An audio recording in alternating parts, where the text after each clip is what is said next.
La degradación ética y moral en Occidente es uno de los grandes temas de nuestro tiempo. Todo el mundo habla de ello.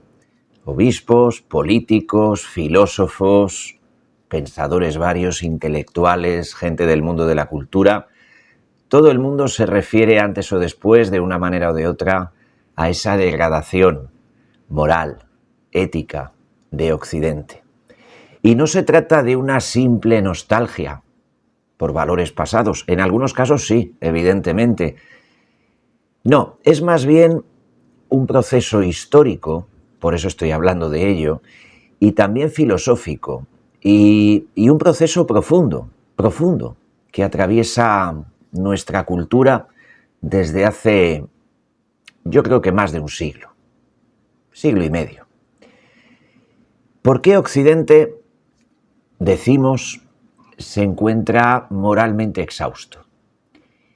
¿Cómo ese agotamiento repercute en nuestra vida cotidiana, en la política, en la cultura? ¿Cómo lo hace?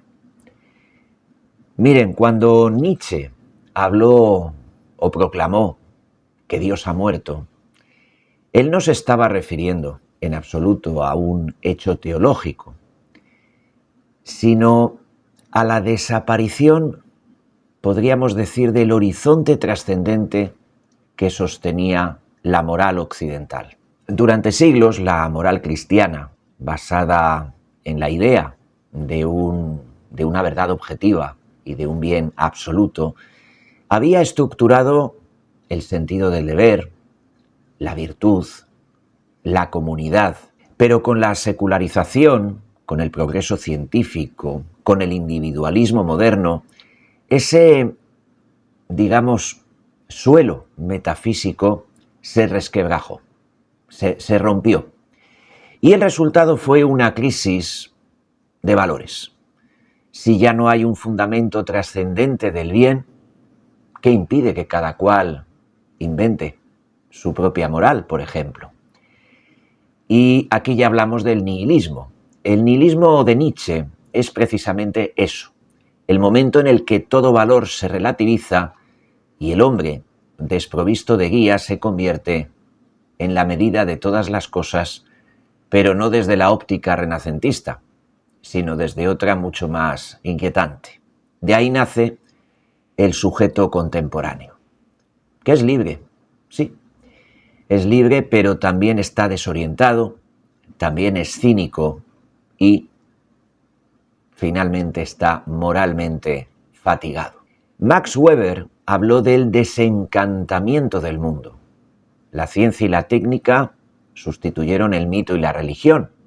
Sí, eso puede estar bien, pero la vida se volvió racional, calculable y creemos que hasta previsible. Pero esa racionalidad instrumental que domina la economía, la burocracia, la política, lo que hizo también fue vaciar la existencia de contenido moral en la sociedad y en sus instituciones. El ser humano moderno sabe cómo hacer las cosas.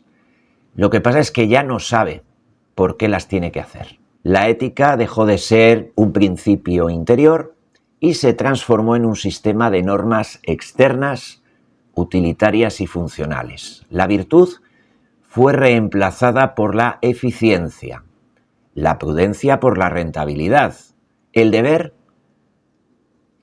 por la conveniencia. Y así surgió el hombre actual, el hombre técnico, eficaz, pero espiritualmente hueco, incapaz de justificar su propio progreso. Con el liberalismo político y económico se consagró además la idea de que el individuo es soberano absoluto de sí mismo. Esto tuvo, sí, un efecto emancipador: libertad de pensamiento, autonomía moral, derechos humanos, cosas que están muy bien.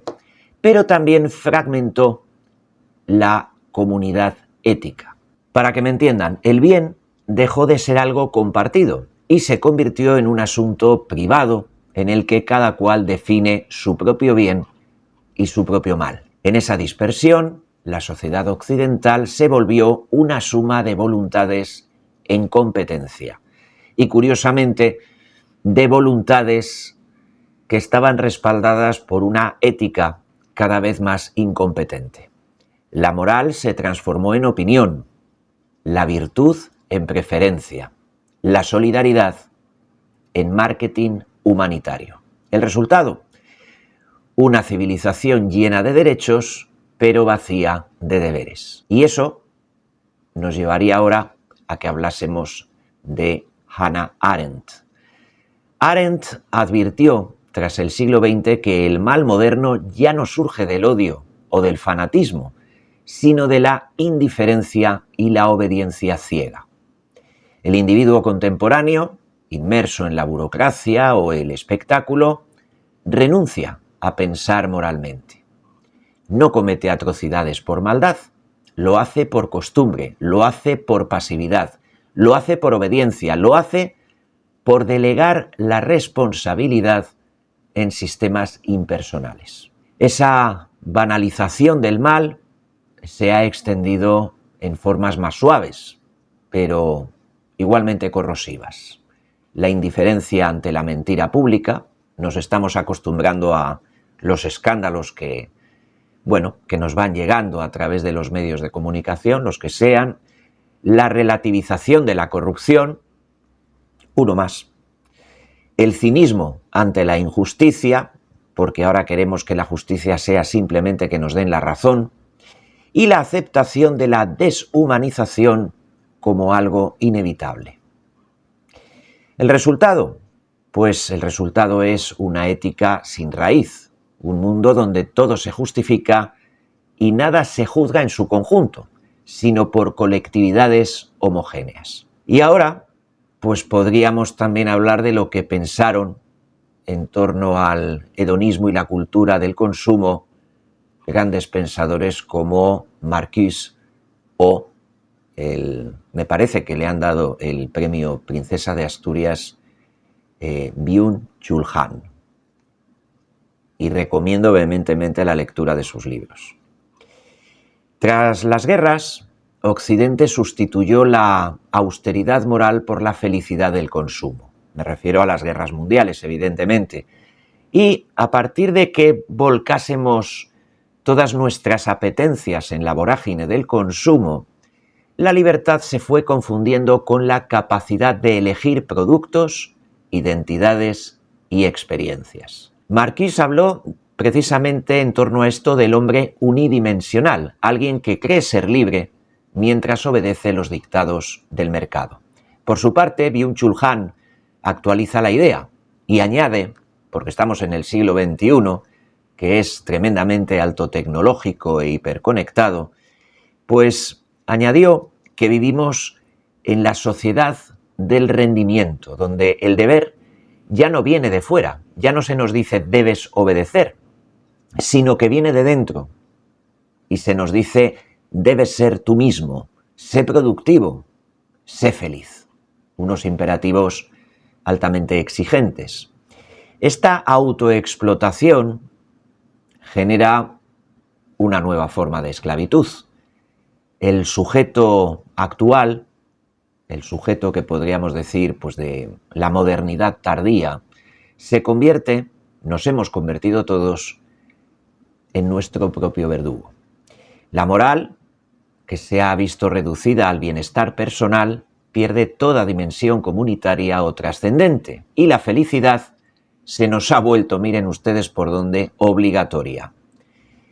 De tal manera que el dolor se patologiza, el silencio se teme y la ética queda sustituida, cómo no, por la autoayuda. Con la posmodernidad, Occidente abandonó los grandes relatos. Todo se volvió interpretación, discurso y simulacro. Ya no hay verdad, solo está mi verdad. Ya no hay bien, solo está mi perspectiva. Este relativismo, aunque liberador al principio, pues fue el que terminó erosionando la noción misma de la responsabilidad, algo que ya no está ni se le espera. Si todo vale, según el punto de vista, nada vale en absoluto. La mentira, la manipulación y la hipocresía prosperan porque ya no existen criterios sólidos para distinguir lo verdadero de lo falso, lo justo de lo injusto. Y eso es un chollo para los tiranos, evidentemente.